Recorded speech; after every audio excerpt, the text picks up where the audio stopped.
Alors bonsoir tout le monde, à mon tour de vous remercier de votre présence. En votre nom à tous, je vais remercier l'équipe de Learning Point Dental de m'avoir donné l'honneur de participer à ce premier événement de chirurgie live qui fait partie d'un grand panel de formation, de nouvelles façons de se former que propose cette plateforme. Et j'espère qu'on sera derrière eux et qu'on va s'abonner de plus en plus. Pour les gens qui sont là, vous êtes déjà abonnés, je pense, et puis il faut en parler autour de nous, autour de nos confrères, pour que cette plateforme nous offre de plus en plus d'événements. Voilà. Alors, nous avons choisi aujourd'hui un cas d'extraction-implantation immédiate. D'abord, pour la première raison, c'est que c'est une chirurgie qui, selon... on a tendance à penser que c'est quelque chose de facile. Et pourtant, l'extraction-implantation immédiate est vraiment une chirurgie pleine de pièges, surtout en ce qui concerne les axes de forage et la stabilité, la recherche de stabilité primaire dans certains cas. Deuxièmement, une centrale. Pourquoi une centrale? Parce que vous savez très bien que l'axe prothétique d'une centrale est quelque chose de sacré. C'est vraiment quelque chose qui demande beaucoup de tact, beaucoup de projection prothétique. Il faut vraiment, en pleine chirurgie, voir ou plutôt se projeter dans l'avenir prothétique de cette dent-là pour pouvoir placer un implant à la place qu'il faut. Bien. Avant de commencer donc la chirurgie, on va revenir un peu sur une petite conférence rapide, juste pour un peu vous positionner un peu l'audience au niveau scientifique.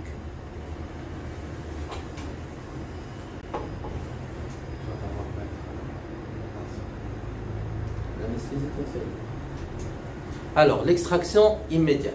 L'extraction-implantation immédiate, comme j'ai dit, c'est quelque chose qui a été décrite depuis 1978 à peu près. C'est quelque chose qui paraît séduisant, qui paraît facile à premier abord, mais il faut savoir que c'est une chirurgie qui est pleine de pièges. Maintenant, elle a des avantages, il faut le savoir. Avant de parler des avantages, quand est-ce qu'on va faire une extraction-implantation immédiate? Tout d'abord, toutes les dents, c'est-à-dire par fissure ou fracture, surtout les dents qui ont été prothétiquement restaurées avec des illécors de longueurs différentes, des lésions endodontiques froides et non pas chaudes, des résorptions radiculaires, bref, vous avez compris, toute dent compromise peut être sujette à cette chirurgie-là, c'est-à-dire une extraction-implantation immédiate. Ceci dit, il faut passer par un examen clinique rigoureux pour ne pas passer à côté de quelque chose de très important qui peut nous amener vers l'échec de cette chirurgie. Les tissus mous adjacents aussi leur mot à dire. Si vous êtes dans un cas d'inflammation générale, d'hygiène bucco-dentaire qui est défectueuse, comment dire, des contours, des papilles qui sont absents, etc., pour mieux plutôt aller vers quelque chose de plus restauratif, c'est-à-dire une préservation de crête, voire des greffes de conjonctives, etc., avant de penser à poser vos implants. Les avantages, donc je disais, c'est tout d'abord réduire les manipulations, parce que à la place de extraire, attendre la cicatrisation, poser son implant, puis réintervenir pour la phase prothétique, l'extraction-implantation immédiate nous permet tout simplement de passer outre les 2 à 3 mois d'attente de cicatrisation osseuse, voire même plus dans certains cas, et donc de poser l'implant le jour même de l'extraction. Elle permet aussi de limiter la résorption des tissus durs, c'est-à-dire qu'on sait qu'après extraction, on a une résorption systématique qui se fait par une perte de 40% au niveau de la hauteur et 60% de l'épaisseur de l'alvéole. Donc l'extraction-implantation immédiate permet quand même de réserver cette épaisseur-hauteur et de diminuer la résorption au niveau vertical, c'est-à-dire au niveau de la hauteur de notre site. Ensuite, plus importante le cas quand on est devant une alvéole très endommagée, plus la résorption va être importante. Et comme j'ai dit, elle permet de garder un os suffisant pour poser l'implant immédiatement.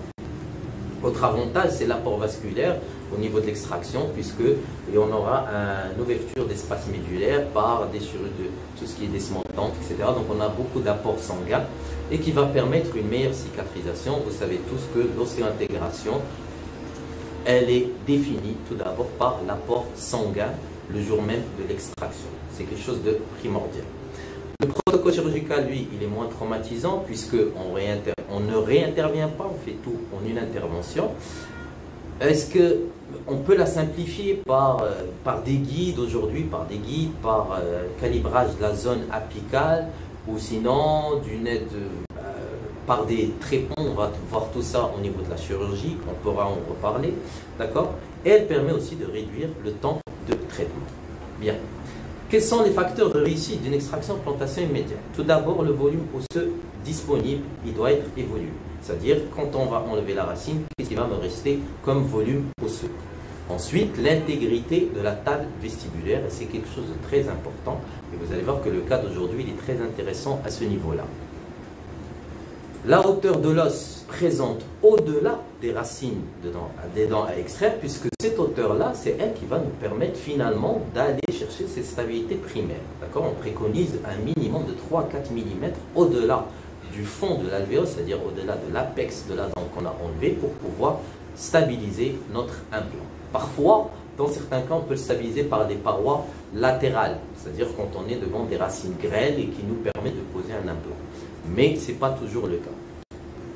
Et enfin, la présence de pics osseux au niveau des dents adjacentes, elle va nous dire un facteur très important puisque ces pics osseux vont nous renseigner sur l'avenir osseux et tissulaire, c'est-à-dire au niveau des tissus mous, est-ce qu'on aura des papilles, est-ce que la résorption va être importante ou pas, etc., etc.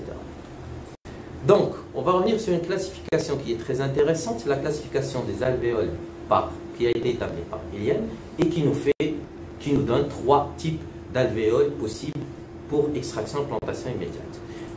Elles sont toutes liées en fait tout simplement par l'existence ou non de la table vestibulaire. C'est-à-dire que lorsqu'on a une table intégrale, en toute intégrité plutôt, on peut poser son implant sans problème. Lorsqu'on est en type 2, c'est-à-dire on a une table qui est défectueuse de 3 mm verticalement bien sûr, les choses commencent un peu à être compliquées, peut-être une petite greffe d'apposition est préconisée.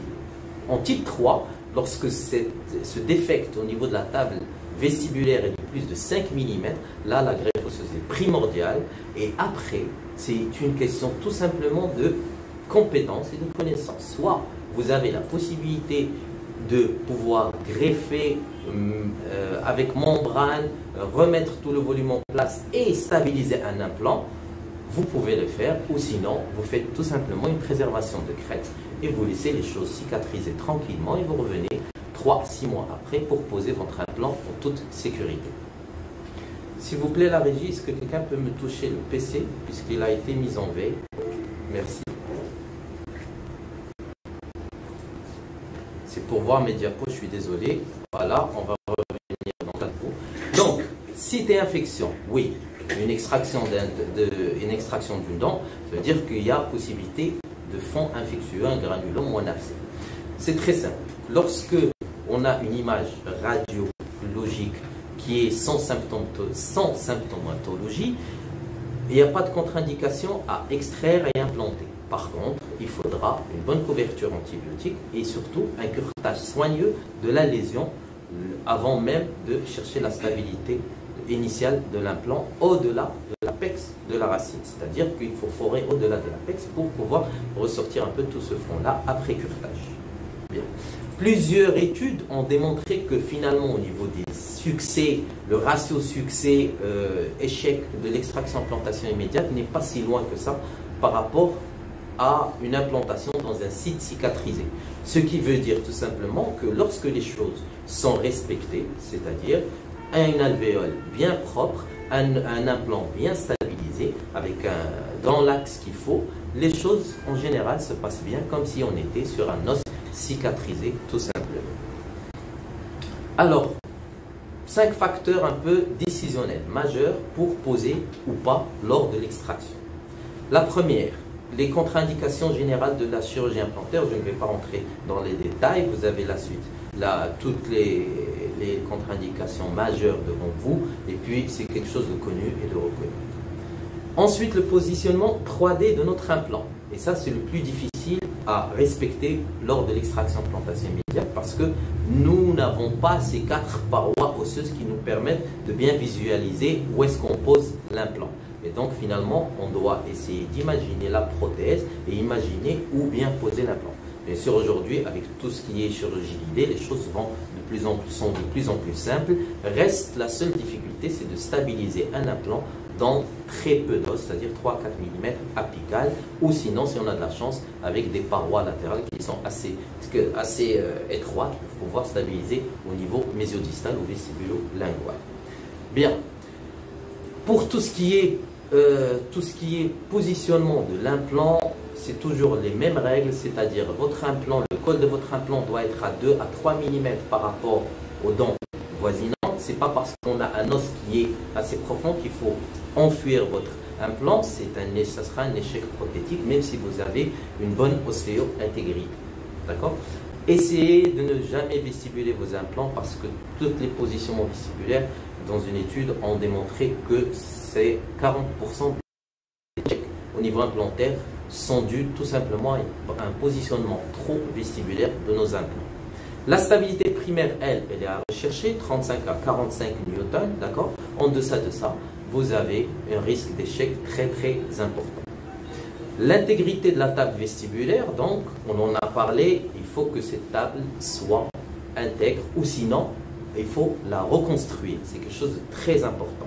Il faut savoir que la perte osseuse au niveau vertical, elle est comprise entre 0,3 et 1,3 mm avec l'embout et 0,6 ou 0,9 sans l'embout. C'est-à-dire qu'on a toujours une résorption au niveau vertical. Et imaginez que cette résorption avec une table vestibulaire qui est déjà mal au point, les choses vont aller de plus en plus mal. L'analyse, donc finalement l'intégrité toujours de la table vestibulaire, beaucoup d'études ont démontré que le comblement, on va parler de comblement puisqu'on va en faire aujourd'hui, que le comblement par allogreffe, c'est-à-dire au niveau lors de la chirurgie, je vais revenir un peu, allogreffe c'est tout ce qui est produit de comblement de la même espèce, c'est-à-dire d'origine humaine, et bien sûr traité, décalcifié, déminéralisé et surtout stérilisé.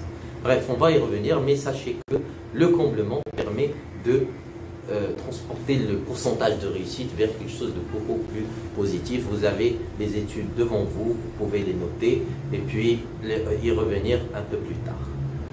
Le biotype parodontal, enfin, est quelque chose de très important. Quand vous êtes devant un biotype fin, ça donne moins de chances de réussite. Par contre, quand on est devant un bon biotype épais qui est supérieur à 1,5 mm d'épaisseur, avec une gencive bien kératinisée, ça nous donne des chances encore plus positives de réussite au niveau de notre extraction implantation immédiate.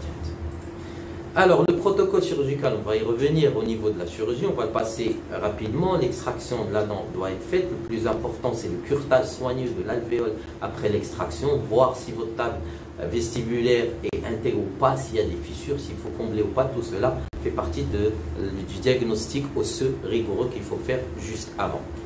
Ensuite, l'axe de forage, en général, on va parler de la centrale puisqu'on est sur une centrale, on est plus palatin en premier abord, et puis plus on continue la séquence du forage, plus on va déporter notre axe au niveau palatin pour que le forêt final soit à un niveau aligné avec en général les cingulums des dents voisines.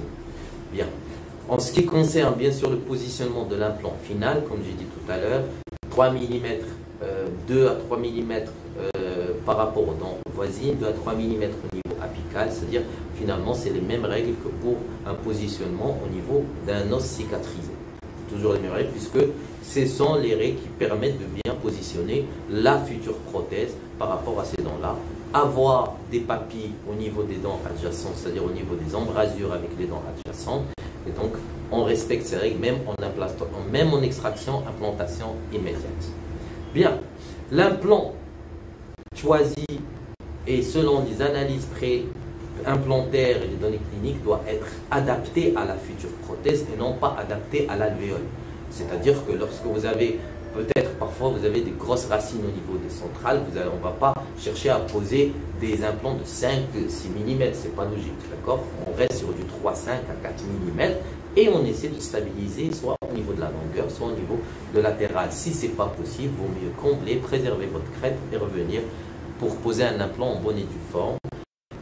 Moins de titane, plus d'os, c'est la devise de l'implantologie moderne. C'est plus on laisse de l'os, plus les choses vont aller mieux et réussir à la fin. Le caillot sanguin, très important pour le comblement de l'alvéole, c'est-à-dire que vous savez que l'extraction, on va toujours laisser du vide. Maintenant, il faut savoir que les études ont démontré que lorsqu'on a des gaps de 1 à 1,5 mm, ça ne sert à rien de combler. Par contre, si vous avez des gaps de plus de 1,5 mm, surtout au niveau vestibulaire, il vaut mieux combler pour diminuer l'affaissement vestibulaire de votre futur alvéole. Et donc, éviter cette dépression qui va venir gâcher l'esthétique à la fin de votre parcours chirurgical. Juste pour vous montrer cette importance du positionnement 3D de l'implant, c'est une prémolaire qu'on va extraire qui a été fracturée. C'est une prémolaire qu'on va extraire tout simplement. Vous voyez que l'alvéole elle est assez saine. On a un défect vestibulaire. Ici, la racine fracturée en 2 morceaux. On décolle un petit lambeau pour aller chercher ce défect-là bien cureté au niveau vestibulaire et au niveau de l'apex de l'alvéole, voir si on a un petit tissu de granulation autour de ce défect-là et bien le cureté aussi. Et donc le positionnement de l'implant, vous voyez que nous avons laissé des spires complètement en dehors de l'alvéole. Pourquoi? Parce que cet implant-là doit rester à cet endroit-là pour avoir un profil d'émergence valable pour une couronne. C'est-à-dire qu'il ne faut surtout pas enfuir cet implant jusqu'à qu'il disparaisse parce que l'os, nous avons un défect. On pose l'implant où il faut, 2 à 3 mm, du collet des dents avoisinants, et puis après, on fait tout simplement un comblement au niveau vestibulaire et on suture tout ça pour que les choses cicatrisent de bonne manière. On va revenir après cicatrisation.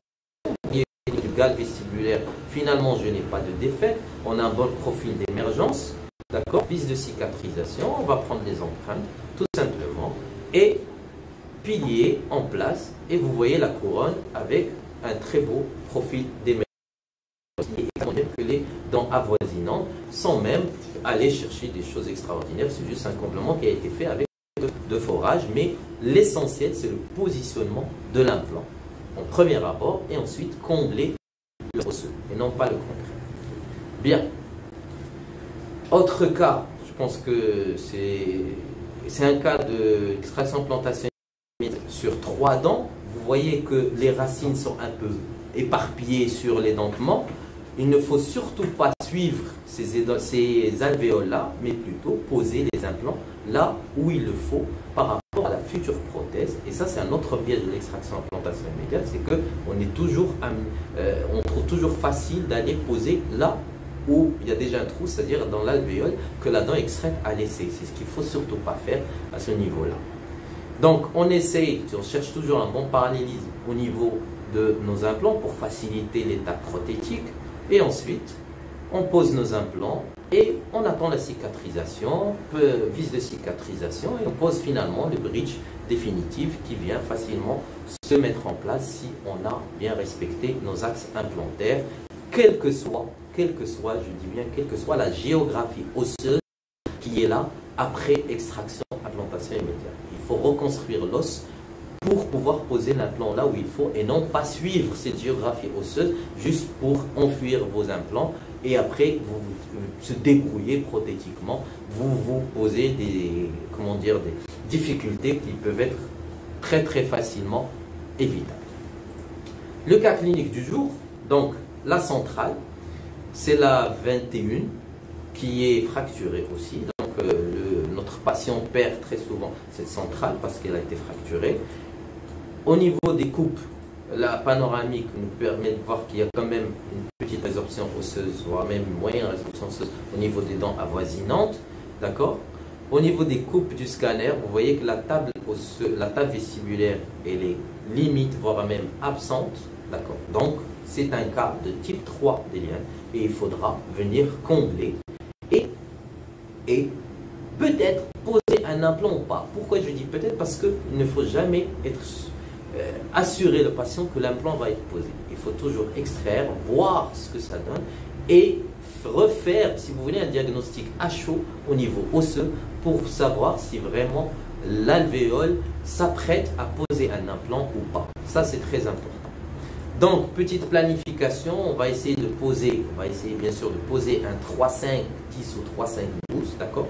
L'essentiel dans cette planification, c'est de voir que si au niveau osseux, j'enfuis, et bien sûr je ne vais pas enfuir, si j'enfuis cet implant-là, je serai à une distance qui est encore valable au niveau de mes futurs piliers. Et ça, c'est très important. C'est le but même de la planification, c'est de pouvoir voir si vous posez votre implant, est-ce que la hauteur, enfin la différence entre votre col implantaire et vos piliers existent dans le système que vous utilisez. Ça ne sert à rien d'enfuir un implant à 6-7 mm, d'ailleurs c'est complètement interdit, et derrière vous n'avez pas des piliers qui vont vous permettre de repositionner une dent bien comme il faut. Donc la planification, elle permet d'éviter ce genre de choses. Donc moi, dans cette planification, je dis au pire des cas, si j'implante, j'aurai un pilier de hauteur de 4-5, et donc oui, c'est une possibilité que j'ai, et donc je vais pouvoir, je vais mettre l'hypothèse que je vais implanter finalement. Bien. Donc, la petite conférence est finie. Là, je vais me mettre mes gants et pour pouvoir anesthésier le patient. En attendant, je vais donner la parole à Monsieur Idrissi, qui est notre modérateur d'aujourd'hui, qu'on remercie énormément. Et on va revenir juste après pour la chirurgie proprement dite. Très bien. Merci beaucoup, docteur Bakran.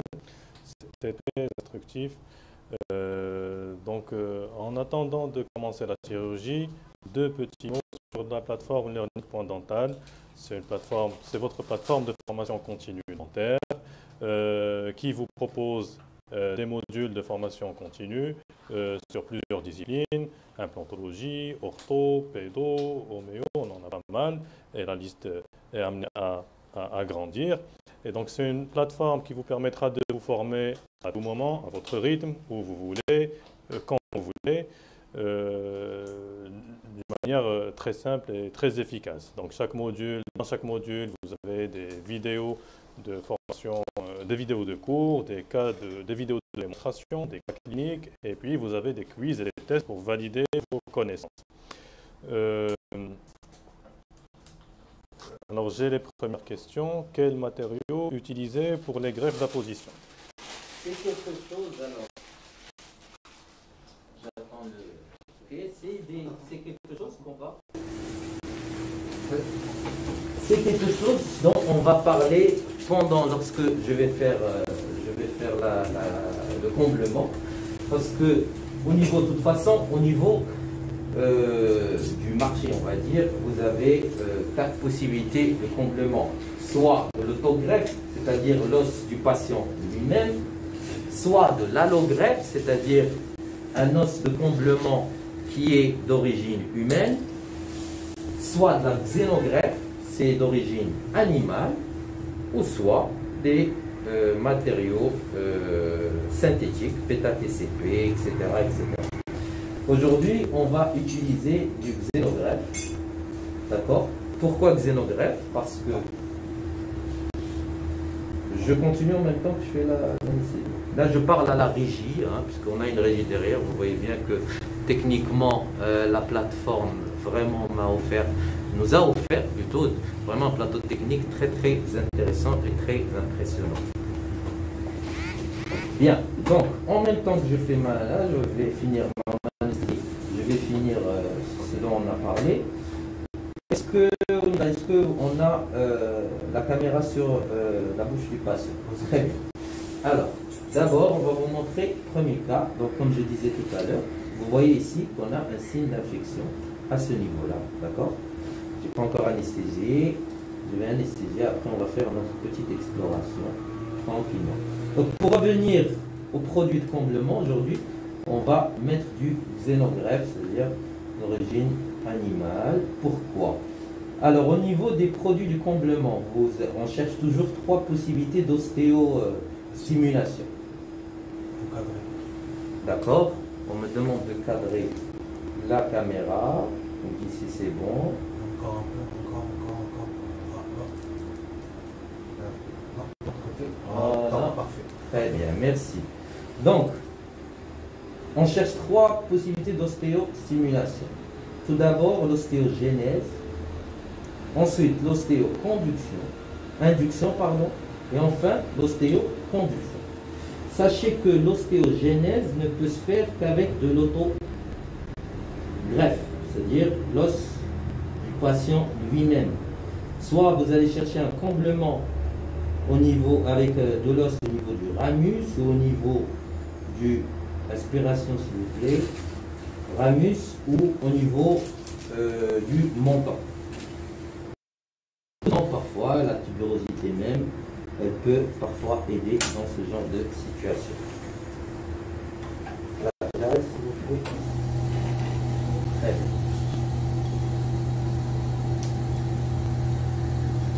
Ensuite, concernant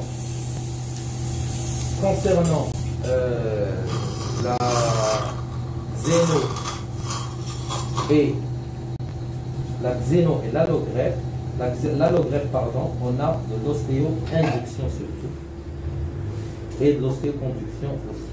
Et de le reste, c'est-à-dire la xénogreffe d'origine animale et les matériaux synthétiques, nous avons que de l'ostéoconduction, c'est-à-dire un volume osseux, qui va être ensuite comblé. On va préserver le volume grâce à ce matériau et en espérant toujours que le sang va venir, le cahier sanguin va venir combler, plutôt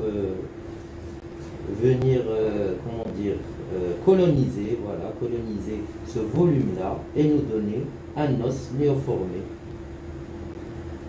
et qui va permettre de garder un volume tissulaire convenable pour une esthétique convenable.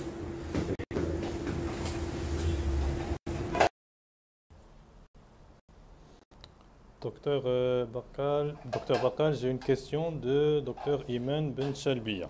Si l'apex de l'implant empiète sur le paquet vasculo-nerveux sous-jacent, quelle est la conduite à tenir? Alors, si l'apex de l'implant empiète sur le paquet vasculo-nerveux sous-jacent.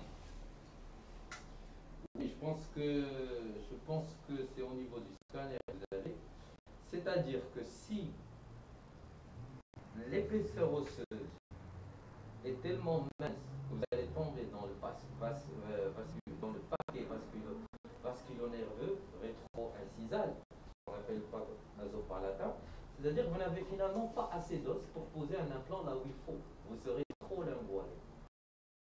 Une grosse dépression et donc là, il vaut mieux faire. Répète la réponse.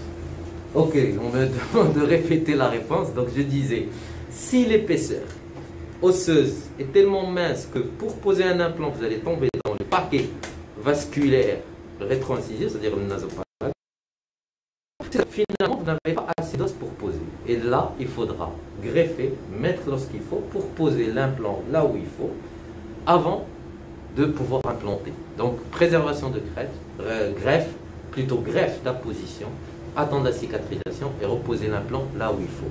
Il est très rare, en ayant la dent, les deux dents, c'est-à-dire les deux centrales en place, d'avoir un paquet vasculaire nerveux qui est vraiment à l'intérieur de l'alvéole dentaire. C'est vraiment très rare, voire même, je dirais pas impossible, parce que la nature elle fait ce qu'elle veut, mais c'est très rare. Bien. Alors, l'anesthésie a été faite. Donc, petite exploration à ce niveau-là. S'ils disent que l'anesthésie est bien, vous sentez, je vous fais mal, non? C'est ça mieux? Non? Très bien. Donc, vous voyez qu'ici, j'ai un gros défect osseux à ce niveau-là. Okay. Et en même temps, je suis en train d'explorer, de voir si j'ai une table osseuse. Oui, elle est bien là. Donc, je vais répéter. Je suis en train d'explorer au niveau vestibulaire. Si j'ai une table osseuse, oui, effectivement, elle est là. Et donc, finalement, j'ai une fenestration à ce niveau-là. qu'on va essayer d'explorer juste après l'extraction. Bien. Est-ce que je peux avoir un Davier pour l'extraction de la graisse?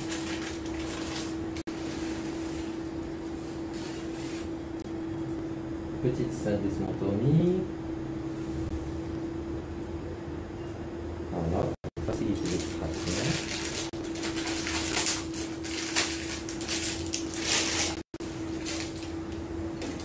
Aspiration, c'est l'expiration de. Voilà, on va mettre tout doucement.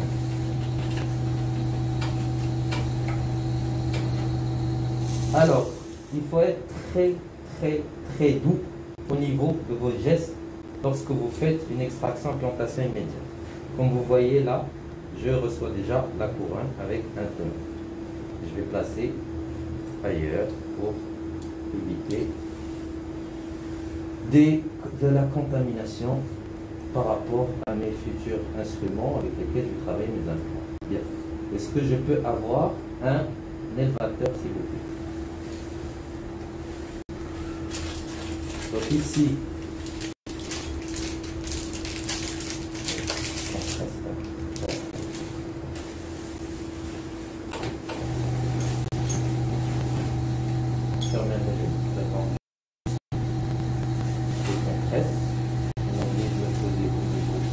donc j'attends juste des compresses qu'on a oublié de poser au niveau du plateau. Soyez vigilants par rapport à tout ça. C'est-à-dire votre plateau chirurgical, vous devez vraiment vous assurer que vous avez tout en place pour pouvoir éviter de temps en temps de finalement avoir des pertes au niveau du temps ou quelque chose qui peut vous stresser parce que vous ne trouvez pas tel ou tel objet ou quelque chose comme ça. Donc l'extraction, je vais y aller tout doucement. Est-ce que c'est bien clair au niveau de la vidéo? Régie, s'il vous plaît. Très bien. Vous voyez que je bouge, aspirer à l'intérieur. Merci.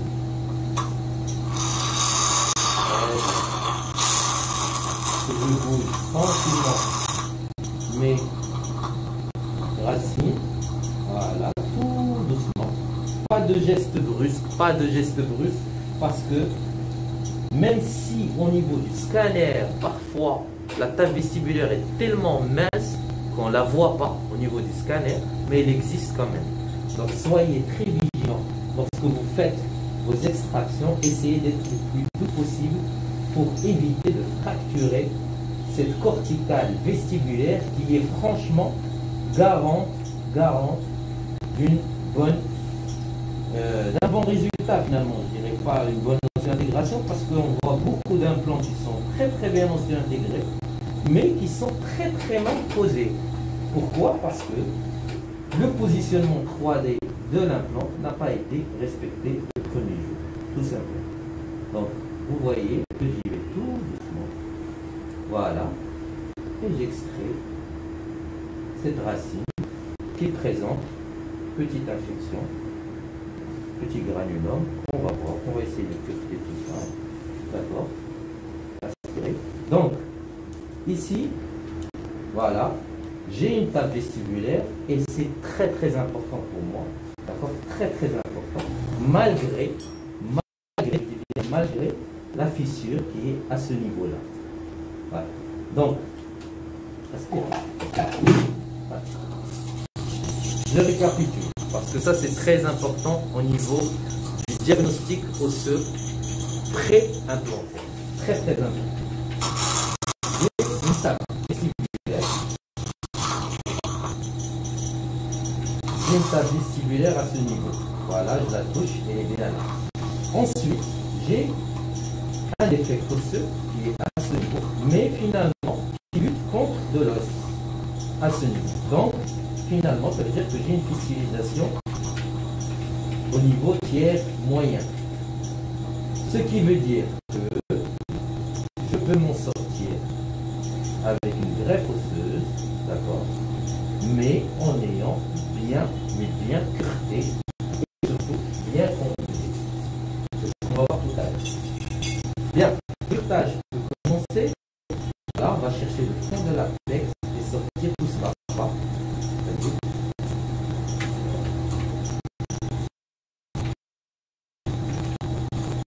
Et surtout, faire attention à ne pas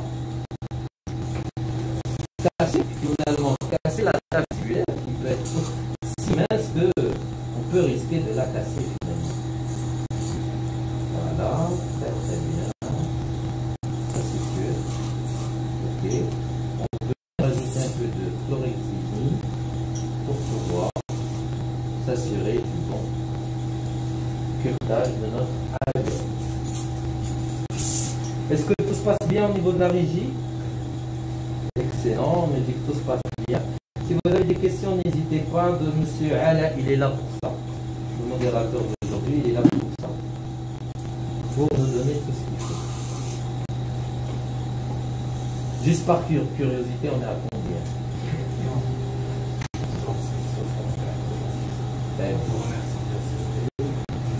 Donc on vous remercie d'assister à cette première chirurgie live de la plateforme. N'oubliez pas de vous abonner pour rester toujours au courant de ce qui se passe au niveau de la plateforme. Il y a beaucoup de surprises qui arrivent, il y a beaucoup de live, que ce soit en chirurgie, en esthétique, en ondes densives. Beaucoup de choses sont en train d'être concoctées, d'accord, avec toujours une accessibilité et surtout il est 9 h du soir et vous êtes bien chez vous, tandis que moi je travaille pour voilà, donc franchement que demande le peuple. Donc du curtage peut prendre un peu de temps, s'assurer de bien curter, d'accord. Voilà, cette partie là que vous voyez là est très importante. Ne croyez pas que je suis en train de la maltraiter, mais plutôt de la nettoyer tout doucement parce qu'elle est très importante. Ensuite, deuxième phase, c'est que je vais maintenant m'occuper de ma table vestibulaire. Je vais m'occuper de ma table vestibulaire parce que, comme j'ai dit, j'ai une fistule à ce niveau-là, d'accord. Donc, je vais séparer mes tissus mous de ma table vestibulaire à ce niveau-là. Et donc, je vais commencer à décoller tout doucement, mais avant ça, je vais travailler ça au bistouri. Vous pouvez fermer un peu, monsieur, vous pouvez fermer pour vous reposer. Très bien.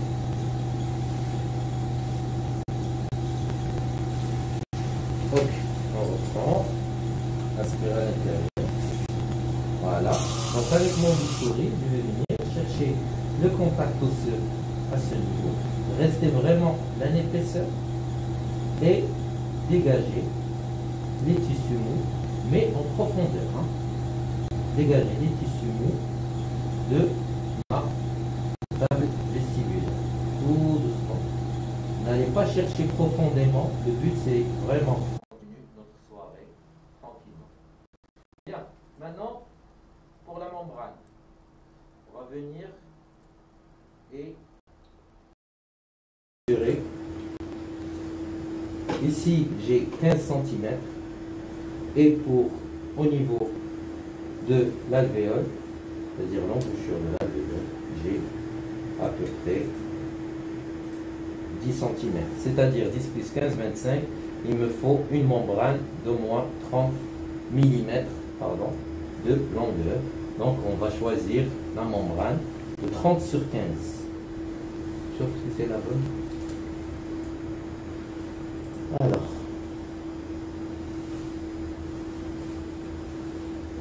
j'essaie de chercher la membrane 38, 20 sur 30 plutôt, oui, effectivement. Vous pouvez ouvrir la membrane 20 sur 30.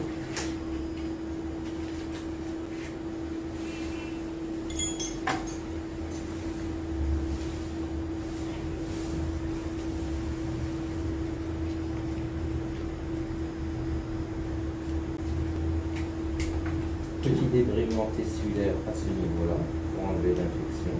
Enfin, le tissu réglementé qui peut rester là. Voilà, c'est bon. Est-ce que je peux avoir un peu de sérum au niveau de ma petite boîte? D'abord, merci. Très bien. Oui, c'est bon. Vous pouvez fermer vos produits. je vais manipuler ma membrane, la mettre dans un peu de sérum pour lui donner un peu plus de mou, c'est-à-dire qu'elle soit un peu malléable. Est-ce qu'il y a des questions en attendant la manipulation? On va tout vous montrer tout à l'heure.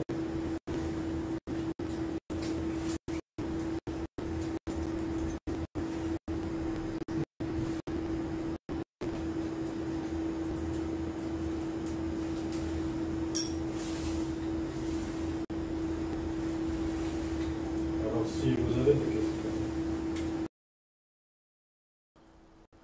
Si vous avez des questions, n'hésitez pas à les poser. Et si vous avez des difficultés à voir ou à entendre, faites-nous savoir sur le chat. Comme ça, on gère les problèmes. Ok, le son de Dr Bakal se dédouble. Nous allons gérer ça. Ok, nous allons gérer ça. Est-ce qu'il y a des questions par rapport au cas qu'on pourrait poser directement à Dr Bakal?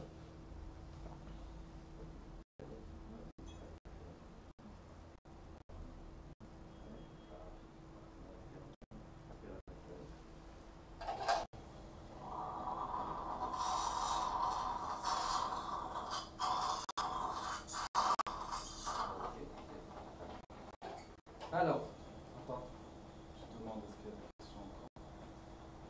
Alors, il n'y a pas de questions. Pas de questions par rapport au cas. On revient en bouche.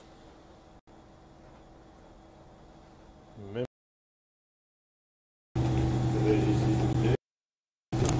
ok, merci Régie. Donc, on va placer notre membrane, mais avant, je vais vous expliquer mon approche. Vu que cette membrane doit se placer à l'intérieur, qu'elle doit être fixée à ce niveau-là, donc qu'est-ce que je vais faire? Je vais ramener un fil de suture ici, d'accord? Voilà. Et franchement, aller le chercher à l'intérieur de l'alvéole, complètement.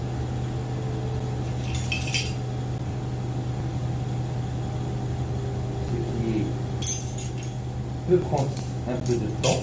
Je cherche l'instrument idéal pour pouvoir faire ça.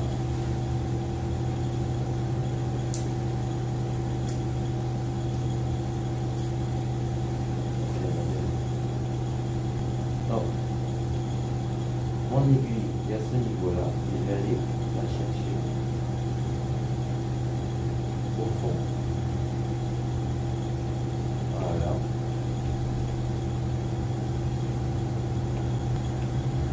Je vais refaire toute petite aiguille. C'est du Vicryl résorbable avec lequel je suis en train de travailler.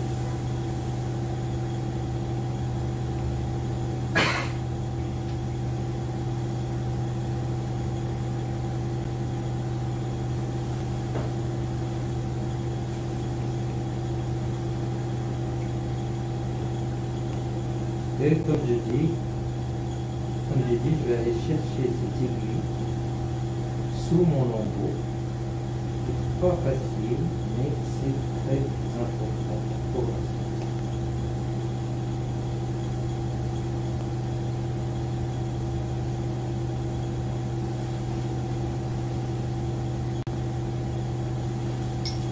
Alors, je vais tamponner tout ça pour y voir un peu plus clair. Ok. Est-ce qu'il y a une question? Oui.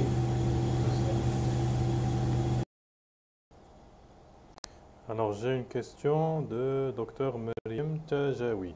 Est-ce que ce point est périosté ou périoste? Non.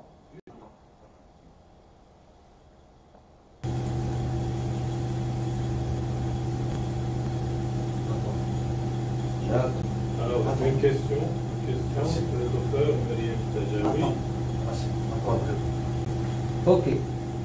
Ce point n'est pas périosté. L'objectif de ce point, il y en aura un autre juste parallèle, c'est de pouvoir ramener la membrane au fond de l'alvéole. Donc, vous voyez mon premier point, je vais laisser comme ça. Il rentre au niveau vestibulaire et ressort au niveau de l'alvéole, mais un peu exporté par rapport au centre de l'alvéole. Et je vais prendre un deuxième fil avec une deuxième aiguille, d'accord? Et je vais faire la même chose, c'est-à-dire point d'entrée au niveau vestibulaire et aller chercher l'alvéole. Voilà, très très bien. Voilà. Donc vous voyez que j'ai deux points. Maintenant, je vais prendre ma membrane qui est là et piquer aux deux extrémités de cette membrane. C'est-à-dire chaque aiguille va aller à une extrémité de la membrane. Pour ça, je vais utiliser une crécelle à aiguille qui est très très intéressante. Je vais essayer de me positionner au milieu pour que vous voyez tout ce que je suis en train de faire. Voilà, voilà. On voit bien? Très bien. Donc, voilà mon premier point. Je vais venir faire un petit pont au niveau de la membrane et ressortir mon point à ce niveau-là. Voilà. Et je vais faire la même chose de l'autre côté, mais avec l'autre aiguille.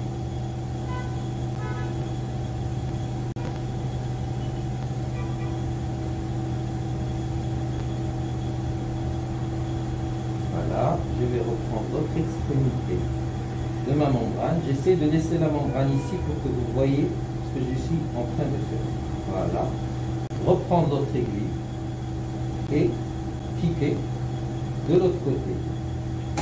Ça fait beaucoup de fils, je le sais, mais vous allez comprendre à la fin l'intérêt de tout ça. Très bien. Donc comme vous voyez, j'ai voilà, j'ai ma membrane qui est comme ça, suspendue à mes deux fils, à ce niveau. Ensuite, je vais poser la membrane ici pour qu'elle reste loin de toute source de contamination. Et je vais revenir pour chaque point, reprendre l'aiguille et revenir au fond de ma vestibule. Est-ce qu'on m'entend bien? Parce que je suis hyper concentré, la vérité, je suis désolé. Donc, j'ai tendance parfois à baisser la voix. Je vais revenir et rechercher un point très très vestibulaire. Voilà. De mon premier point, il est là. Ok. Avec son petit chef. Voilà. Et reprendre l'autre aiguille pour aller chercher l'autre point. J'ai un point mésial et un point distal. Hein. Que je vais aller chercher au fond, au fond, au fond, au fond.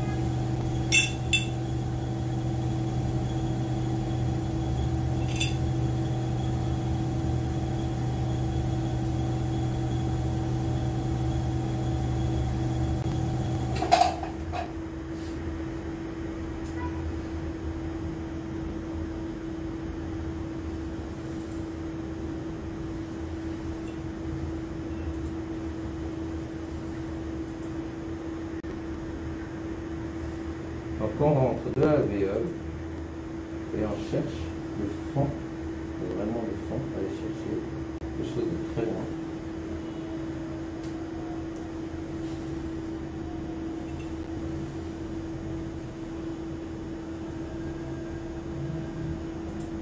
Voilà.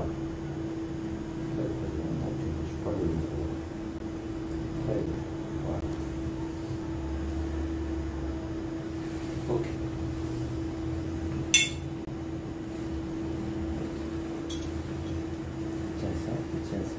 Voilà. Alors, vous voyez que maintenant, si je tire sur mes deux, qu'est-ce qui va se passer? C'est que la membrane va se glisser à l'intérieur au niveau vestibulaire.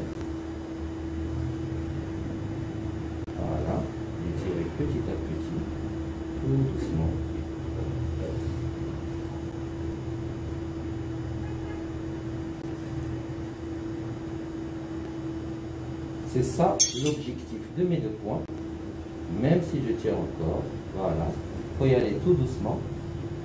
Et j'aurai une membrane qui sera bien plaquée au niveau vestibulaire, comme j'ai décollé tout à l'heure au niveau vestibulaire.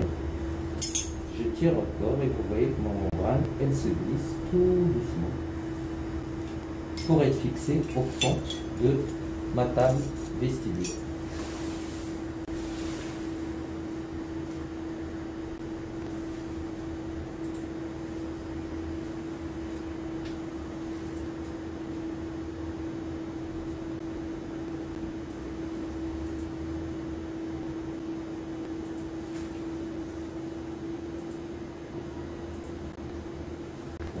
Je vais aider un peu cette membrane, je retrouve plus mon décollé. Oui, il est chaud. Je vais aider un peu la membrane pour qu'elle puisse glisser.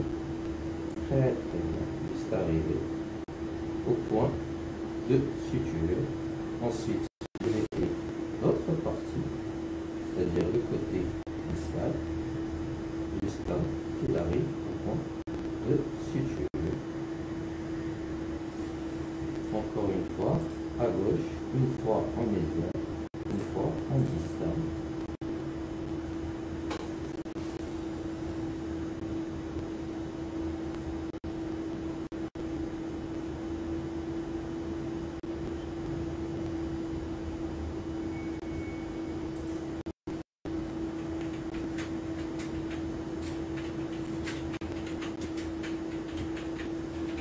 Et ensuite, je vais venir finir le point pour m'assurer que le tout est en place.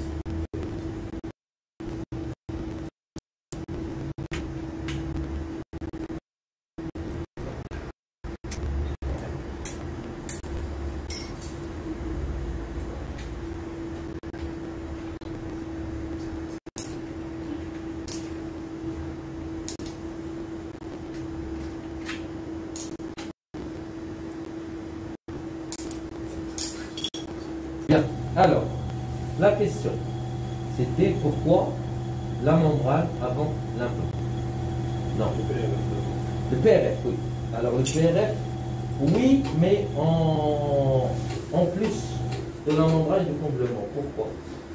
Parce qu'il me faut quelque chose qui tienne en place le temps que le caillot sanguin puisse coloniser et que le néo se forme. C'est pour ça que j'ai besoin d'un produit de comblement qui puisse rester en place le plus longtemps possible. Et c'est pour ça que maintenant, produit de comblement avec PRF comme membrane, oui, c'est une possibilité. Il n'y a pas de souci. Alors, deuxième question, c'était pourquoi commencer par la membrane avant l'implant? Parce que tout simplement, je veux m'assurer que je peux préserver, je peux renforcer la table vestibulaire avant de poser l'implant. Parce que l'implant, on va le poser sans problème, Inch'Allah, il va être stabilisé. Mais si je ne lui garantis pas une table vestibulaire en bonne et due forme, que ce soit en apposition ou autre, en comblement, cet implant-là aura tout ce qui est tissulaire au niveau vestibulaire, que ce soit osseux ou tissu mou, on aura des difficultés à reprendre les cas après. Donc je m'assure d'abord de pouvoir mettre un mur vestibulaire pour mon futur comblement, comme vous voyez là, et ensuite j'attaque la pose d'implant. Donc ma membrane est bien stabilisée à ce niveau. Vous voyez que même si je tire dessus, elle ne vient pas, elle reste là. Et après, bien sûr, quand on va poser l'implant, je vais tout rabattre au niveau lingual. Couper un peu parce qu'elle est un peu plus grande. Bien, maintenant on va commencer le forage à ce niveau-là. Et on va parler un peu de l'axe de forage. Il y a des questions aussi. Allez-y, s'il y a des questions, c'est au fur et à mesure. Bien. Mon premier forêt pointeur, je vais aller chercher le côté palatin, vu que j'ai des longues dents à côté, donc je vais prendre un extenseur. On va essayer d'aller plus vite. Donc, premier pointeur, le fond de l'alvéole il est là, je le quitte, je vais chercher en palatin. Et je pointe tout doucement, en cherchant un peu d'os, là où il y en a.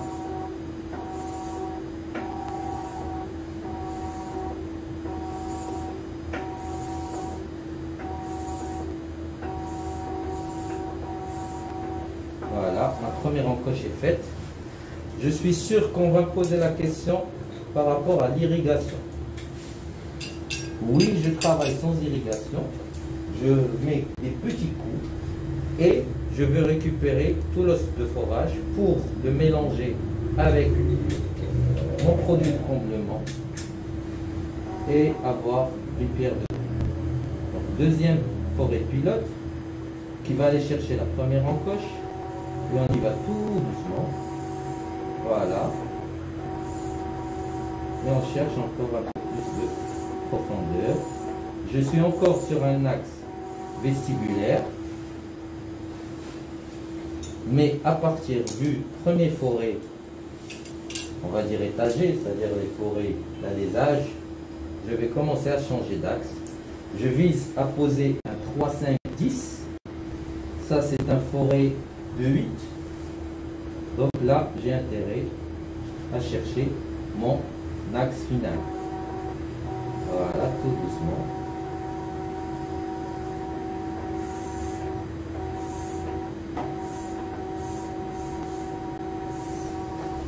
Excellent.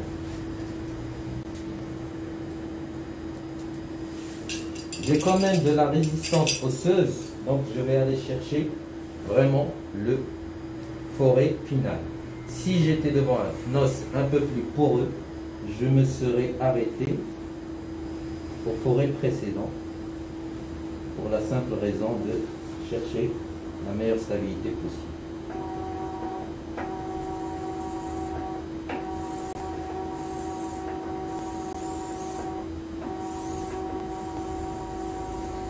Très très bien. Est-ce que je peux avoir un 3, 5, 10 s'il vous plaît?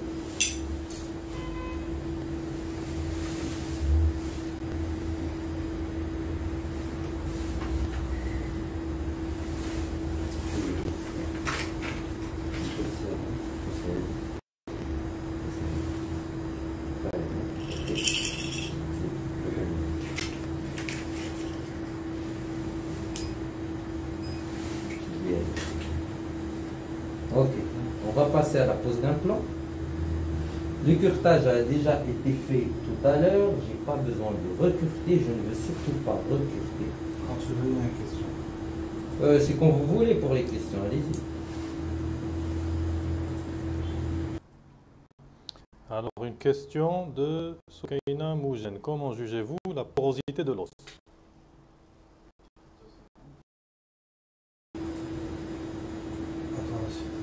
Alors, la porosité de l'os, elle est jugée selon la résistance qu'on trouve au niveau du forage. Je ne suis pas capable de vous dire si c'est un D1, D2, D3. Je n'ai pas cette précision. Mais tout simplement, lorsque mon forêt traîne un peu avant d'avancer, ça veut dire que j'ai au moins du D1 ou du D2. Là, nous sommes en extraction plantation immédiate. C'est-à-dire que je n'ai même pas de cortical. Et pourtant, j'ai de l'os dur derrière. Ça veut dire que j'ai du spongieux qui est très dur. Ça veut dire que je suis en D1 ou D2, tout simplement. Alors, mon implant est déjà en place.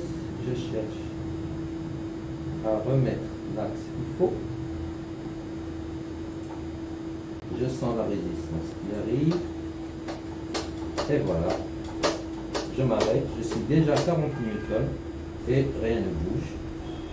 On va sortir notre porte-implant et non. D'accord. On va tenir à 10.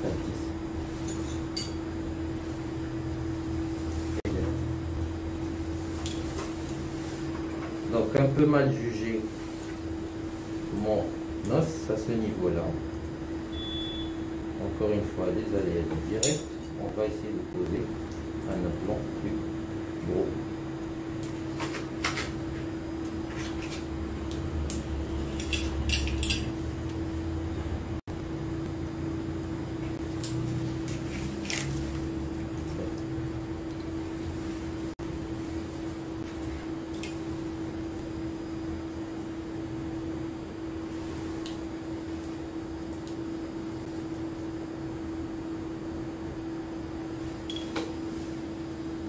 Alors, je reprends. Oui, effectivement, j'ai repris un autre implant parce que le premier, je n'avais aucune stabilité primaire finalement. Je vais chercher à en avoir avec celui-là.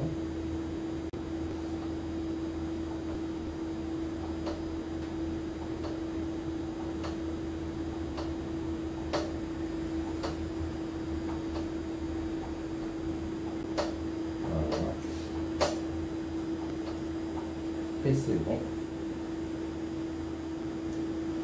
Très très bien. À 40 newtons, j'ai une bonne stabilité primaire. Et donc, je vais tout simplement mettre ma vis de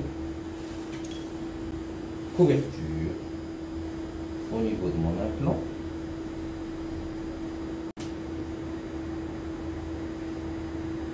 Voilà, ça tient bien. Et je vais chercher à combler cet os, tout le gap au niveau osseux. Vous pouvez fermer ici en attendant. S'il y a des questions en attendant que je mélange le produit de comblement,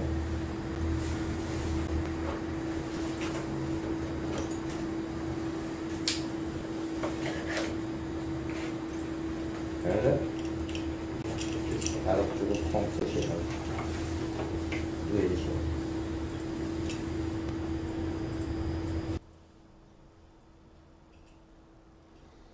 Alors, en attendant de revenir à la chirurgie, en attendant de mélanger le produit de complément, de préparer le produit de complément, est-ce que vous avez des questions par rapport à ce qu'on vient de voir? Alors, j'ai une question de Amin El-Gallaf. Dans le sens corono-apical, avez-vous placé l'implant à 2 mm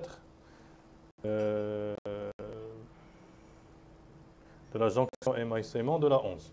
Il a été... Oui. Alors, il a été placé, l'implant a été placé à 3,5. Exactement à 3,5. Vu, comme je vous ai montré tout à l'heure au niveau de la phonanif, j'étais au pire des cas à 4. À 3,5, je reste dans quelque chose de convenable vu la hauteur et le déchaussement des dents avoisinantes. Dans ce cas, j'ai eu des déchaussements et je peux me permettre un peu d'enfuir cet implant. Dans un autre cas où vraiment j'ai une alvéole hyper bien conservée, j'aurais pu poser à 2 à condition d'avoir des pics osseux au niveau latéral qui me permettent de poser cet implant là où il est. Comment savoir si on est 2 à 3? C'est grâce à 2 porte-implants. Vous voyez que vous avez des hachures, mais on s'est arrêté à ce niveau-là, donc à 3,5 exactement. C'est votre système qui vous permet de savoir à quelle profondeur vous êtes, tout simplement.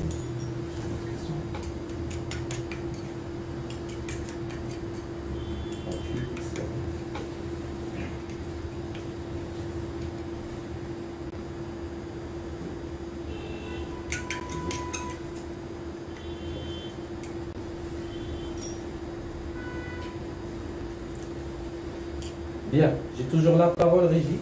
Oui. Alors, si vous ouvrez bien, merci. Autre question par rapport à pourquoi j'ai commencé par la membrane, c'est que l'os du forage, l'os récupéré du forage, ne doit pas rester très très longtemps dans le sérum. Imaginez que je fore, je pose mon implant et que la pose de la membrane me prenne, je ne sais pas, 10 minutes, un quart d'heure ou plus. L'os du forage au niveau niveau même du sérum ou du sang, on n'a plus cette, comment dire, tous ces, je perds le mot, ces avantages, je vais dire, ces avantages biologiques, etc. On ne peut pas le laisser indéfiniment dans du sérum et pouvoir en profiter largement. Même qui disent que c'est au-delà de 10 minutes, on perd un peu le potentiel ostéogénique de l'os de forage. Et donc, j'ai préféré commencer par la membrane, m'assurer de du bon positionnement de la membrane pour être sûr que c'est bon. Et ensuite, enfin, poser mon implant gentiment et reprendre cet os de forage le plus rapidement possible. Vous voyez que nous sommes en plein comblement, c'est-à-dire j'essaie vraiment d'aller condenser au fin fond vestibulaire pour vraiment avoir un mur très très solide, d'accord, et qui est un peu garant de la future formation de ma table vestibulaire. Question, je passe la parole à...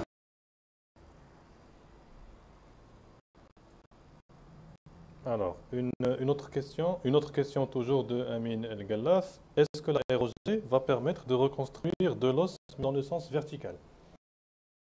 Ouais, je réfléchis.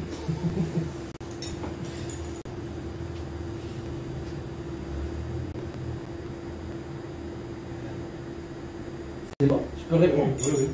Ok, alors, ROG sens vertical. Si vous faites ça avec une mèche en titane ou un gabarit qui puisse vraiment être assez costaud pour pouvoir garder le volume fait par le produit de comblement jusqu'à une naissance d'une néreuse, oui, c'est possible. Maintenant, franchement, pour vous dire, le sens vertical est vraiment quelque chose de très très difficile à remettre en place. Il y a des leaders mondiaux qui sont là-dedans. Vous devez sûrement avoir entendu parler de Urban avec sa sausage technique. Et d'ailleurs, je rappelle que professeur Lelou, il a 2 jours de master en chirurgie où il va en parler. Si vraiment pour les gens intéressés par ça, je pense que c'est intéressant pour eux de s'inscrire au niveau de cette formation. Professeur Lelou, Younes, Casablanca, Maroc, une référence dans notre domaine. Et donc, pour revenir à la question, oui, sens vertical, mais avoir les compétences pour éroger, c'est-à-dire régénération osseuse guidée, oui, mais par quel matériau et quelle technique? C'est ça en fait la vraie question au niveau de tout ce qui est vertical. Voilà.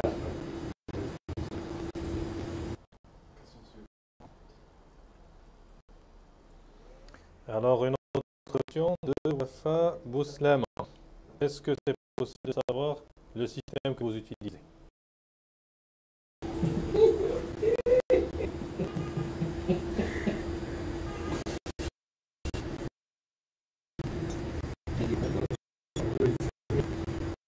Alors, la question. La membrane est très longue, donc je vais la couper. Voilà, ça ne sert à rien. Ensuite, vu le diamètre mésio-distal, je vais la cisailler un tout petit peu au niveau mésial et au niveau distal. Je sais que c'est la caméra, mais voilà. Pour pouvoir ensuite la rabattre au niveau lingual. Pour la rabattre, on va faire la même chose. On va venir chercher de l'intérieur du lingual, chercher notre membrane et donc la faire entrer à l'intérieur. Et donc là, je vais revenir sur la question. Merci de me... Encore une fois, une petite interruption. Donc je disais, le système que j'utilise, c'est le système Orotechnica. Un système français qui est connu et qui présente bien des avantages. La vérité, bien des avantages. Je m'arrêterai là parce que les gens de la plateforme me disent qu'on n'est pas là pour faire de la publicité. Nous sommes là pour la science aujourd'hui. Par contre, ils proposent des modules, d'autres systèmes ou d'autres produits qui vont arriver très prochainement sur la plateforme, où ce sont vraiment des modules gratuits, mais qui sont voués à un produit ou deux, c'est-à-dire que c'est de la publicité scientifique, tout simplement. Et je trouve que c'est une politique équitable, puisque vous n'avez pas à payer des choses qui sont faites pour la publicité.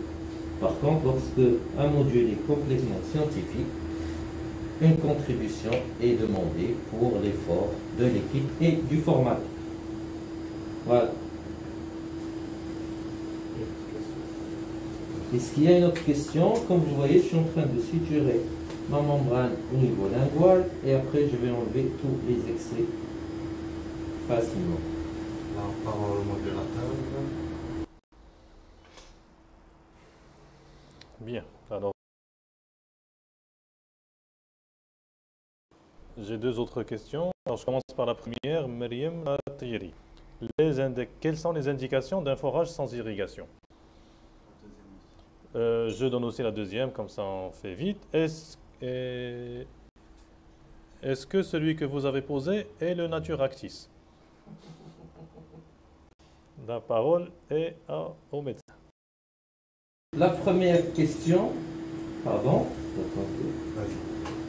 la première question c'est quelles sont les indications d'un forage sans irrigation? Il n'y a pas vraiment d'indication à part le fait d'avoir de l'os au niveau de vos forêts. Maintenant, ce n'est pas une question d'indication, c'est quelles sont les limites d'un forage sous irrigation. C'est ça le plus important. Quand est-ce que vous pouvez faire ça et quand est-ce que vous ne pouvez pas faire ça? Quand vous êtes devant une corticale hyper dure, vous ne pouvez pas vous amuser à irriguer, à forer sans irriguer à 1200 tours avec un pointeur. Vous risquez de faire ce qu'il ne faut pas, c'est-à-dire chauffer tout l'os au niveau de cette corticale. Ensuite, pour forer sans irrigation, vous avez bien vu que ma vitesse de forage est très faible. Très faible. Et vraiment, je suis très rapide au niveau de mon contact osseux. Je ne dépasse pas les... Bref, on ne va pas rentrer dans des secondes, etc. Mais vous voyez que j'ai été très rapide à ce niveau. Donc, des indications à part d'avoir de l'os de forage au niveau de votre de forêt pour pouvoir récupérer l'os de forage, oui. Mais le plus important, si j'ai un message à dire, c'est plutôt quand est-ce que le faire et quand est-ce que ne pas le faire. Voilà. Ensuite, avant de répondre à la deuxième question, vous voyez que à ce niveau-là, j'ai vraiment un mur qui est très solide au niveau vestibulaire. D'accord? Et je vais tout simplement enfuir ces petites parties de la membrane. J'ai encore un petit point pour cette papille-là, ou plutôt un point X serait bien pour pouvoir galber tout ça et le garder bien en place. Le point X, pour les gens qui font de la chirurgie, savent ce que c'est. Pour les gens qui ne savent pas, ben on va le montrer tout de suite.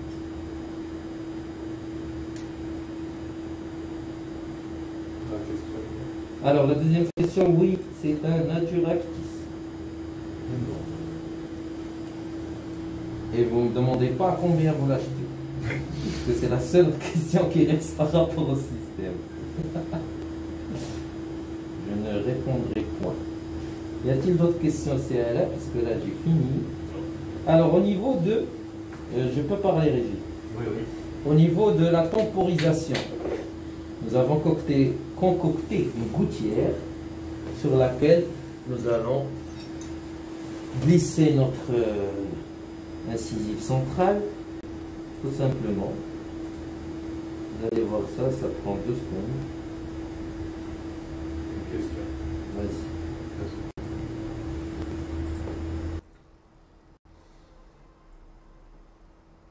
Question de Amin El Gallaf. Exposition de la membrane de collagène. Pas de risque de surinfection? Au niveau, non, au niveau, c'est une membrane qui est résorbable. Hein.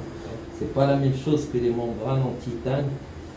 Ah ouais. C'est pas la même chose que les membranes en titane, etc. Ça n'a rien à voir. Ça, c'est une membrane résorbable qui est là en attendant la formation du caillot sanguin, tout simplement. Et son deuxième rôle au niveau sous-tissulaire, c'est de pouvoir faire gagner à l'os la bataille contre les tissus mous. C'est ça le but d'une membrane en collagène. Lorsque vous avez des membranes renforcées ou des membranes en titane qui sont là pour garder du volume pendant très très longtemps, toute exposition là, oui c'est sûr, vous aurez un souci au niveau de votre greffe. Mais ici, ce n'est pas le cas. Les préservations de crête se font de cette manière, c'est-à-dire que la membrane va venir. Bon, heureusement que ma presselle se coince à mon dernier poids. Donc, on va couper d'abord le fil, et après on va voir le problème de la presselle. Voilà, donc je pense que j'ai répondu à la question. Mon point X, il est fini, il permet de stabiliser tout ça. Et maintenant, on va nettoyer. Oui, pendant que je nettoie, merci de me donner votre question. J'attends la question. Oui, alors la question est la suivante. Quel est le type de fil que vous utilisez? C'est un VIC, j'attends. Ah oui, réponse. Réponse, c'est un fil Vicryl 5.0 qui va permettre, qui est résorbable automatiquement et qui va, puisque j'étais à l'intérieur même de supériorité au niveau des attaches de la membrane, c'est pour ça que j'ai utilisé un fil résorbable. Maintenant, on pourra toujours, dans certains cas, là, je me suis trompé, voilà. C'est mieux. Donc, vous voyez, vous imaginez, je reviens à la question. Vous imaginez, on va poser du composite à ce niveau et ça va nous permettre aux patients de sortir avec une dent. Je peux avoir du composite. Donc, pour revenir à la question, quel fil? C'était du Vicryl, c'est du Vicryl 5.0, d'accord? C'est-à-dire du résorbable. Pourquoi du résorbable? Parce que je suis au-dessous, sous-jacent au tissu, donc je préfère utiliser du résorbable dans ce cas. Donc, c'est du flow. On va venir combler tout le volume de la dent. Maintenant, vous pouvez être beaucoup plus artistique que moi, mettre du A1 au niveau, mettre du A1 au niveau de votre bord libre, mettre du A2 un peu plus loin, bref, faites ce que vous voulez. L'essentiel, c'est que vous mettez une centrale à la place de celle que vous avez enlevée, vu que le souci esthétique est majeur à ce niveau-là. Voilà, on va repositionner la gouttière tout doucement. Très bien, on va venir polymériser notre gouttière. Vous pouvez fermer, fermer, très très bien. Voilà. Pas nous, c'est les autres. Donc, j'espère que j'ai été à la hauteur autant que chirurgien et que vous avez appris des choses avec moi ce soir. Ensuite, j'espère que ce genre de format, parce que c'est un format je pense qui est assez suffisant, ce genre de format de formation live comme ça vous a plu. Si vous a plu, ben, abonnez-vous et dites-le au niveau de la plateforme et de la chaîne YouTube. Comme ça va pousser l'équipe de la plateforme à en proposer de plus en plus. Maintenant, on va libérer le patient gentiment et on reste encore ensemble pour vos questions si on a, bien sûr. Je vous remercie de votre attention chirurgicale. J'attends votre attention académique.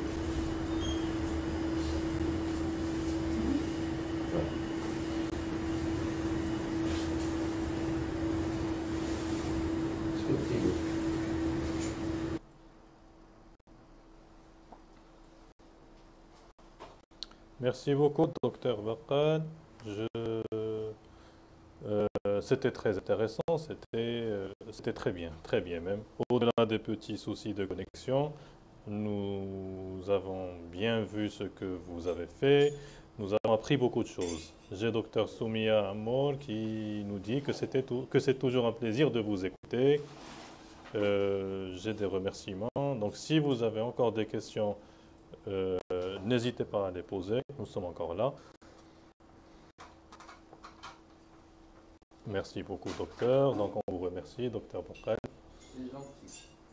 Maintenant, je remercie.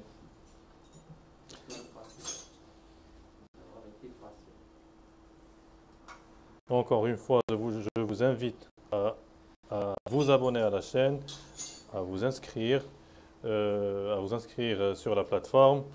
Vous serez toujours bien servi. Alors pour vous abonner à la chaîne, cliquez juste sur le bouton en bas à droite de la vidéo et abonnez-vous. Alors, j'ai une dernière question. Probablement, est-ce qu'on peut voir le résultat final du composite provisoire? Oui, bien sûr.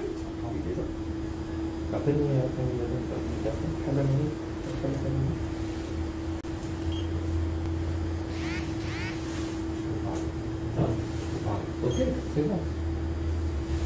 Voilà pour la question. On va élever tout ça gentiment. Vous voyez que maintenant il est là. Je peux même polymériser un peu plus au niveau cervical. Ok. C'est bon. Nettoyer un peu les dents à côté. Ces dents ont besoin de réhabilitation aussi, hein, donc, mais que de la restauratrice. Et voilà, en remettant tout doucement. Hop. Voilà le résultat. Fermez ainsi. Bien sûr, il y a du sang, il faudra enlever, attendre du sang pour que ça soit bien fait. Mais c'est une transition qui est très facile, très simple, hygiénique et qui ne pose pas de problème par rapport à la mise en charge immédiate ou quoi que ce soit. Vous voyez, vous avez bien vu que le cas était limite, que ce soit au niveau de la stabilité primaire. Vous avez vu que je voulais poser un 3-5-10 et qui n'a pas tenu et j'ai dû poser un 4-10 à la place. Et donc, au niveau stabilité primaire, ce n'était pas quelque chose de très facile. C'est pour ça qu'il ne faut pas aller chercher à faire une mise en charge immédiate dans ce cas. Autre chose, je viens de me rappeler d'autre chose que ce que je voulais vous dire. Oui, ça veut dire que lorsque vous voulez poser des implants, il faut surtout pas avoir seulement à côté de soi l'implant que vous allez poser. Il faut toujours avoir un petit stock derrière, un plus gros, un plus lent, etc. Parce que les aléas de la chirurgie sont toujours là. On ne sait jamais ce qui peut se passer. Merci.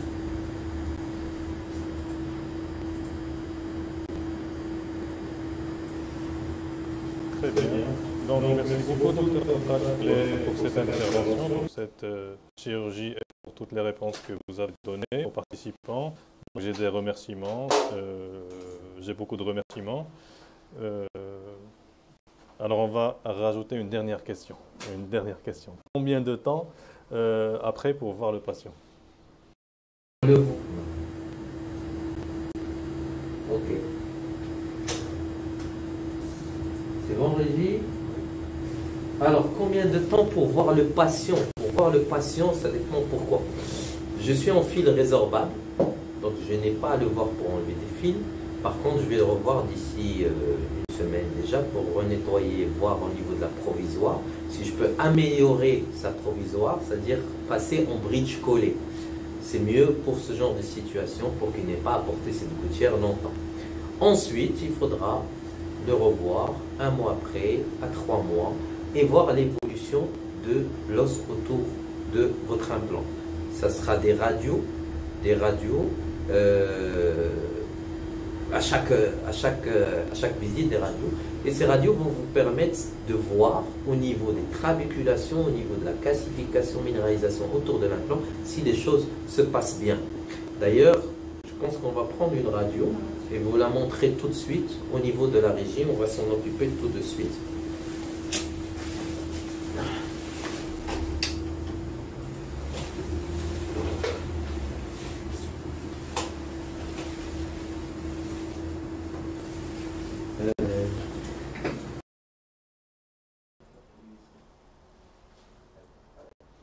Alors, en attendant de préparer la radio, je rappelle rapidement le principe de la plateforme. Vous avez des modules de formation continue pluridisciplinaire que vous pouvez choisir à tout moment. Vous pouvez constituer votre propre parcours de formation ou choisir parmi les parcours proposés. Les cours sont interactifs, vous avez des quiz, vous avez des cas cliniques. C'est une manière très innovante, très différente de se former. N'hésitez pas à visiter le site learning.dental et inscrivez-vous en 2 clics. Formez-vous rapidement, simplement, à votre rythme, où vous voulez et quand vous voulez. Alors merci à vous tous pour vos encouragements. On prend une radio pour voir la situation de l'implant.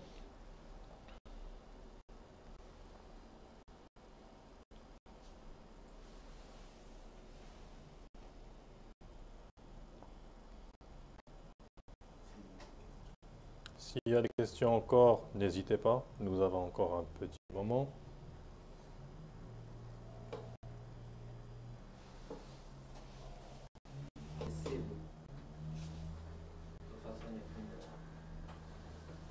Alors la radio a été prise, nous allons vous la projeter dans un petit instant.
Très bien.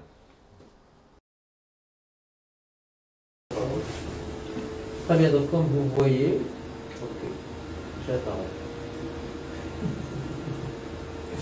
Allez, donc la radio elle est là, un peu noirâtre, mais vous voyez que l'implant finalement n'est pas. Si on fixe ça par rapport aux dents voisinantes, je ne sais pas si je peux me lever pour l'avoir avec toi. Ok. Donc, ouais, mais je vais vous indiquer. Ben oui, je peux l'avoir ici. Ouais, bien. Donc voilà, vous voyez le produit de comblement qui est juste au-dessous de mon implant et autour. Pas très visible parce que comme j'ai dit, la radio est un peu noire. Et vous voyez la dent qui est toute blanche en composite. Voilà. C'est pas une radio qui a été faite par angulateur, donc on ne peut pas parler de l'enfouissement au niveau de cette radio-là. Peut-être qu'on va revenir avec un article sur cette radio-là, sur la plateforme, pour un peu suivre le cas et peut-être vous montrer même sur un futur article la suite de ce cas avec la prothèse posée, etc. Voilà, donc je lance ça aux gens de la plateforme pour me rappeler que vous me devez la fin de ce cas-là. Merci encore une fois. Je pense s'il y a encore des questions ou pas. Merci encore une fois de nous avoir suivis sur Learning.dental. Je remercie en votre nom l'équipe qui est là. Bon, il est 22h47 quand même, presque 23h, qui est là, qui est resté avec nous tout ce soir. Merci à l'équipe médicale de mes assistantes qui sont restées avec moi jusqu'à 23h. J'espère vous voir bientôt sur Learning.dental pour autre chose. Nous remercions aussi notre patient qui a été très patient avec nous et qui est resté avec nous jusqu'à la fin, qui a choisi et qui a d'abord accepté d'avoir une chirurgie pareille à 9h du soir. Bonne fin de dimanche et à la prochaine. Et n'oubliez pas, abonnez-vous à Learning.dental.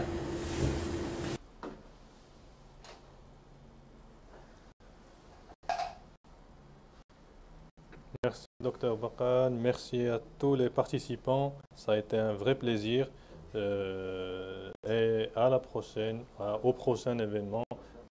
Restez connectés avec nous, abonnez-vous et inscrivez-vous à la plateforme. Merci encore une fois et très bonne fin de soirée.